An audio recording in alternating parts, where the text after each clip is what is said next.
Welcome to the Deep Dive, where I uploaded my transcript for the podcast and have two AI hosts talk about it. They may go into more depth than I went into. So without further ado, here's the Deep Dive. Ever feel like, you're walking on eggshells in a relationship? Like, you never know which version of your partner you're going to get. Oh, yeah. It's like confusing, right? And kind of painful. Totally. That's what we're diving into today. We're looking at an excerpt. It's called Unstable Self-Image, The Why of Things. Seems like it's part of a bigger series, on relationships and stuff. Interesting. So unstable self-image, what's the source saying about it?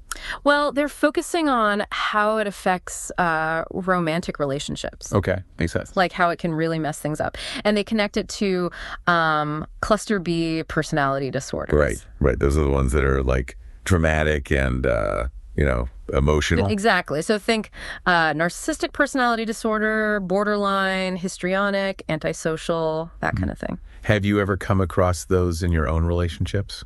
I mean, not to get into specifics. Of course. But yeah, I think everyone's probably encountered some of those dynamics at some point, right? Absolutely.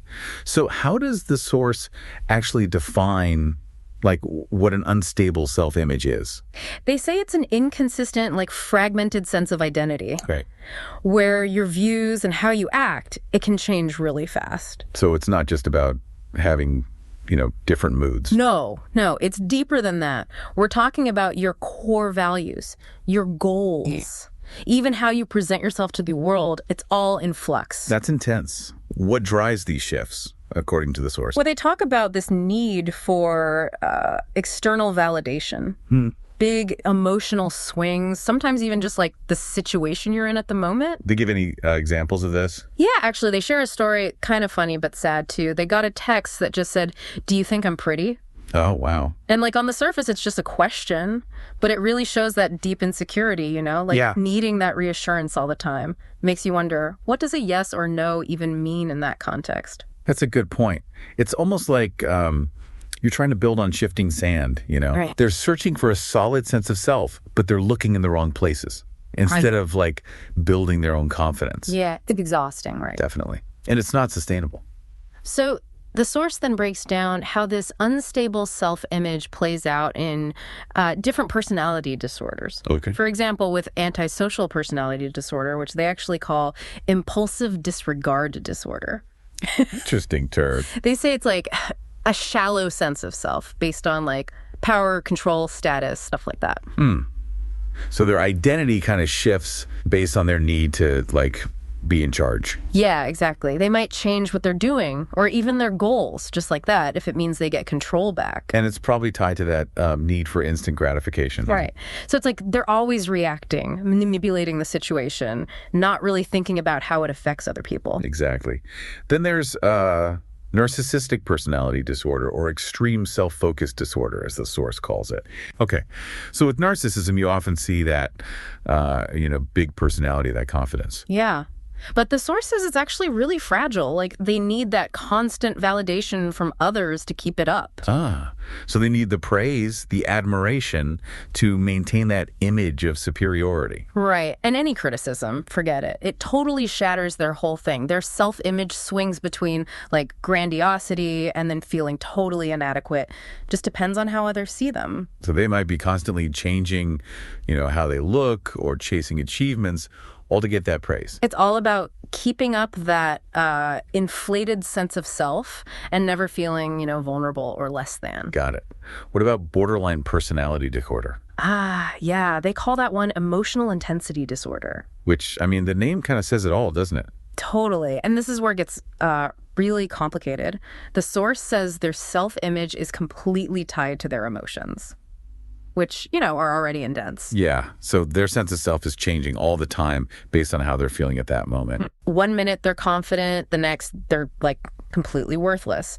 And because their identity is so tied to their relationships, right, any threat to those relationships, even something small, can send them into a tailspin. So even a little disagreement can feel like a huge rejection to them. And then their behavior changes, or even their whole personality, just to try to stabilize things. Wow, it sounds exhausting for everyone involved. It is. Really highlights why getting professional help is so important if you're dealing with this. Absolutely. What about histrionic personality disorder? The source calls it dramatic seeking attention disorder, which, is pretty straightforward. Yeah. So it's all about that need for attention, right? Exactly. Their identity is super fluid. It changes based on what they think will get them the most attention. So they might be charming 1 minute, but then withdraw or get hostile if they feel ignored. Yep. And you get those dramatic shifts in behavior, appearance, even their whole personality. It's like they're always on stage, always performing. Okay, so we've got a good idea of what unstable self-image is and how it shows up. But what does it actually mean for the people in relationships with someone like this? Yeah, that's the big question, right? The source talks about walking on eggshells. Oh, I've heard that phrase. Yeah.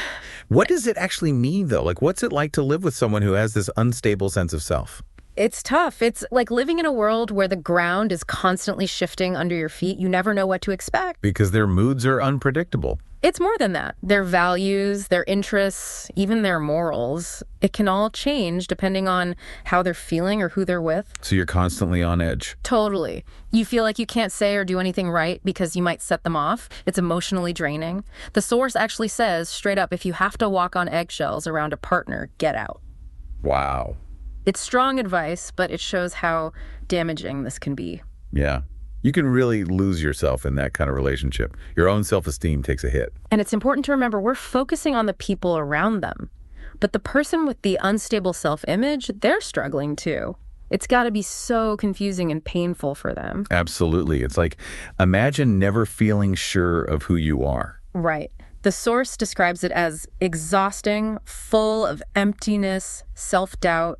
And that search for validation, that need to fill that void, it often leads to impulsive behavior. Which, unfortunately, just makes the instability worse. It's a vicious cycle. Yeah. They're looking for something outside themselves to fix what's going on inside. And it never really works. So we've talked about how tough it can be to be with someone who has this unstable sense of self. Yeah. How do we even deal with these relationships? Is it even possible to have a good relationship with someone who's struggling with this? The source does have some advice, for people in this situation. Oh, good. Especially about how to protect yourself. Yeah, that's so important. It's easy to get caught up in their stuff and then you lose yourself. The first thing they say, and I think this is huge, is that you can't fix this for them. Right. You can't make them stable or give them a sense of self. It's like trying to hold water in your hands, right? Exactly. No matter what you do, it's going to slip away. So what can you do?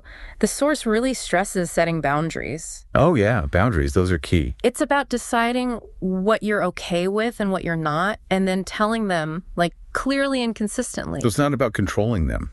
No, it's about protecting yourself. Protecting your own well-being. Exactly. So what are some examples? How do you actually set boundaries with someone like this? Well, they give a few examples, if your partner is always needing reassurance about how they look, you could say something like, I love you, but I can't constantly tell you you're pretty. You need to find that confidence yourself. Okay. Yeah, that makes sense. Or, if their mood swings are causing a lot of fights, you could say, I get that you're upset, but I need you to talk to me calmly. I'm not going to fight with you if it gets out of control. Right. So it's about setting clear expectations. And consequences. And then the hard part, sticking to them. It's not about punishing them. It's about creating a safe space for yourself. Totally. The source also talks about maintaining your own sense of self. Yeah, that's crucial. It's so easy to get swallowed up in their instability. Start questioning everything. Yeah, even your own worth. It's scary how that happens. So self-awareness and self-care, those are super important. You got to stay grounded in who you are. What you believe in. What you want. Remember, you can't pour from an empty cup, right? You got to take care of yourself first. So what does self-care actually look like in this situation? Because it's easy to say, take care of yourself. But when you're in the middle of all this, it's hard to know what to do. It can be different for everyone, but it's basically about putting your well-being first, physically and emotionally. So what, spending time with people who support you? Yeah. Doing things you enjoy. Exactly. Maybe some meditation or just relaxing. And if you need it, getting professional help. It's about recognizing what you need and making sure you get it. Even when everything around you feels crazy. It's also important to remember that you're not responsible for fixing them. Right. Yeah, you're not responsible for their happiness. You can be supportive. Encouraging. But ultimately, they have to do the work themselves. And sometimes the best thing you can do, even though it's hard, is to step back. Like take a break from the relationship. Or even end it. It's a tough decision, but you deserve to be in a relationship that's good for both of you. You deserve to be happy. It's sad, though, to think that sometimes letting go can be the most loving thing. It is sad. But you can't force someone to change. They have to want it. This has been really eye-opening, I think. Yeah, for sure. We've learned a lot about unstable self-image, how it affects relationships. And some ways to deal with it. And even though it's challenging... There's hope. Absolutely. People with unstable self-image can get better. With therapy support. And if they're willing to put in the work, they can build a stronger sense of self. And have better relationships. It's possible. It's not easy, but it's possible. You know, as we're wrapping up this deep dive on unstable self-image, I keep thinking about something the source mentioned. Oh, yeah. What's that? They talk about how tiring it must be to live with this, like, constant inner struggle, always feeling unsteady. Right. It makes me wonder, are we seeing more of this unstable self-image these days? Like, is it something about our modern world that's making it worse? That's an interesting thought. Mm-hmm. The source doesn't really get into that specifically. Right. But yeah, if you think about it, our society is super focused on external validation. Oh, totally. Especially with social media, it's all about like the perfect life, the perfect body. And it looks so effortless, you know? It's easy to see how that could mess with your sense of self, especially if you're already feeling insecure. Yeah, and you've got those algorithms too. Right. They're designed to like keep you hooked. They show you what they think you want to see. Exactly. So if you're already comparing yourself to others or like needing those likes and comments to feel good, social media can make it so much worse. It's like a trap. Kinda, yeah. And it's not just social media either, right? It's just like modern life in general. Yeah. Everything's so fast-paced. Always are. You're supposed to be productive all the time, achieve more, earn more. It's exhausting. It doesn't leave much space for like actually thinking about who you are, what you want. No time for self-reflection. Right. It's like we're all on this crazy treadmill. Always chasing the next thing. And we lose sight of what really matters. So what can we do about it? How do we build a stronger sense of self, you know, for ourselves and for others in a world that often feels like it's trying to tear us down? That's the million-dollar question, isn't it? It feels like a big challenge. It is.